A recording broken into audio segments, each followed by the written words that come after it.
The year 2020 saw many changes, from the nationwide lockdown due to the coronavirus pandemic to work from home becoming a new norm. 2020 has been a year of drastic changes. Despite a lot of negativity in the air, retail investors' presence in the stock market took a surprising upturn even as the lockdown ravaged business outlook and consumer demand. Retail investors held out in 2020, displaying increased participation in the markets. Work from home accelerated the traction to the stock markets as a medium of earning higher interest in the long run. While technology disrupted many businesses, the adoption of technology in the broking industry augured well for stock markets in general and retail investors in particular.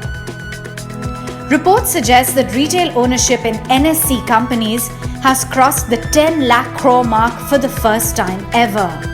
Their conviction has also raised the proportional retail ownership of total growth assets to an 11-year high at 7.01% as on September 30th, 2020.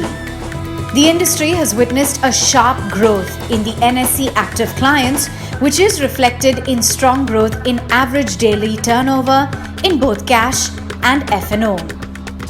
Not only retail participation of existing players has gone up, but we also witnessed a surge in the rush to open new accounts for trading in the equity markets. Nitin Kamath, co-founder and CIO of India's biggest stockbroking firm, Zerodha, said that their company saw an almost 300% jump in monthly new account openings from pre-COVID levels. In the first half of FY21, around 5.7 million new Demat accounts were opened, which was a 14% surge over March 2020. We also witnessed the growth of around 3.4 million Demat accounts in the second quarter of FY21. This reflects the growing confidence of retail investors amidst the COVID pandemic. According to Nirmal Bang report, the revenue of equity broking industry grew from merely 12,800 crores in FY15 to a whopping 22,000 crores just 5 years later in FY20, while it's projected at nearly 40,000 crores in FY25. SIP flows in 2020 took a hit due to income constraints and job losses during the pandemic and saw a steady decline from over 8,600 crores in March to a little around 7,700 crores in September.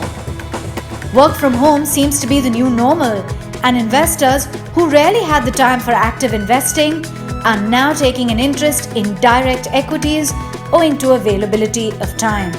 The key aspect to watch out for is whether this trend will continue for the coming months.